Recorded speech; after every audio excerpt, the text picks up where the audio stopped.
Hello guys, చాలా సింపుల్గా veg biryani పెరుగు చట్నీ చేసుకుందాం ఇంట్లోనే. స్టవ్ వెలిగించుకోవాలి. బిర్యానీ చేసుకునే గిన్నె తీసుకోండి. తీసుకున్న తర్వాత దాంట్లో ఆయిల్ పోసుకోవాలి. ఆయిల్ పోసుకొని కాగిన తర్వాత యాలక్కాయ, లవంగ, మిరియాలు వేసుకోవాలి. వేసుకొని పచ్చిమిర్చి కూడా వేసుకోవాలి. వేసుకొని బాగా కలుపుకోవాలి. కలుపుకున్న తర్వాత ఆనియన్స్ కూడా వేసుకొని బాగా మగ్గనివ్వాలి.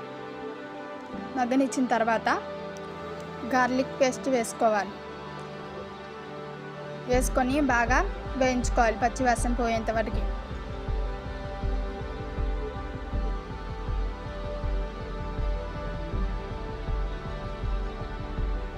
కరివేపాకు 2 రెమ్మలు వేసుకోవాలి. కొత్తిమీర, పుదీనా కూడా వేసుకోవాలి. వేసుకొని కలుపుకోవాలి.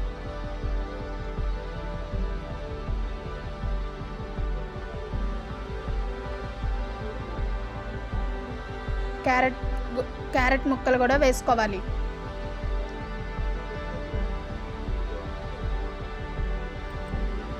క్యారెట్ ముక్కలు కూడా వేసుకొని పచ్చి బఠానీస్ కూడా వేసుకోవాలి.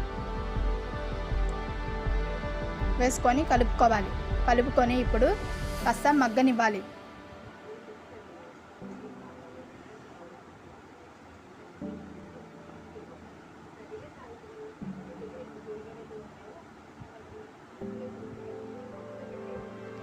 కొద్దిగా 2 నిమిషాలు మగ్గనివ్వాలి మూత పెట్టి. 2 నిమిషాలు తర్వాత ఇప్పుడు కలుపుకోవాలి.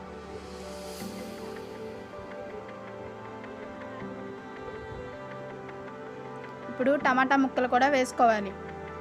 టమాటా ముక్కలు కూడా వేసుకొని కలుపుకొని బాగా కొద్దిగా 2 నిమిషాలు మగ్గనించుకోవాలి. సాల్ట్ వేసుకొని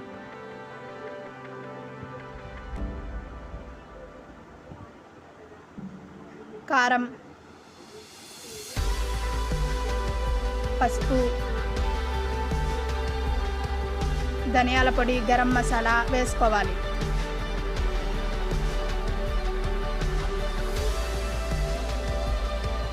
కలుపుకోవాలి. ఇప్పుడు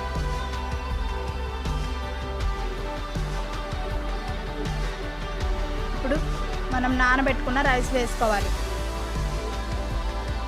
నానబెట్టుకున్న బియ్యం వేసుకోవాలి. వేసుకొని బాగా కలుపుకొని సరిపడే వాటర్ పోసుకోవాలి. ఇప్పుడు మనం ఏ గ్లాస్తో బియ్యం తీసుకున్నామో అదే గ్లాస్తో 1 గ్లాస్కి గ్లాస్ అన్న పోసుకోవాలి.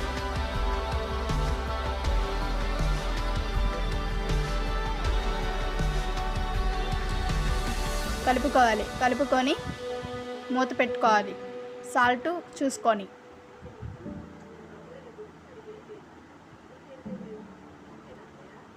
ఒక 10 నిమిషాల పాటు బాగా ఉడికించుకోవాలి. తర్వాత 10 నిమిషాల తర్వాత అట్లా పొడి పొడిలాడుతూ వస్తుంది.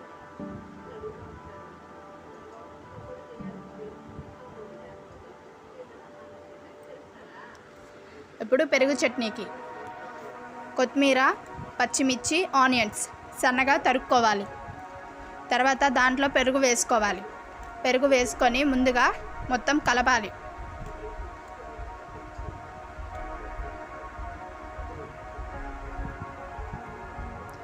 మొత్తం గంట పెట్టి కలుపుకోవాలి. మొత్తం కలుపుకున్న తర్వాత వాటర్ పోసుకోవాలి. కొద్దిగా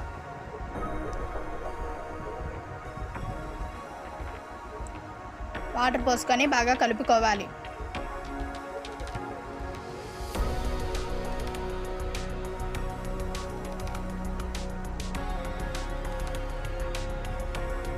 కొద్దిగా సాల్ట్ వేసుకోవాలి. సాల్ట్ వేసుకొని బాగా కలుపుకోవాలి.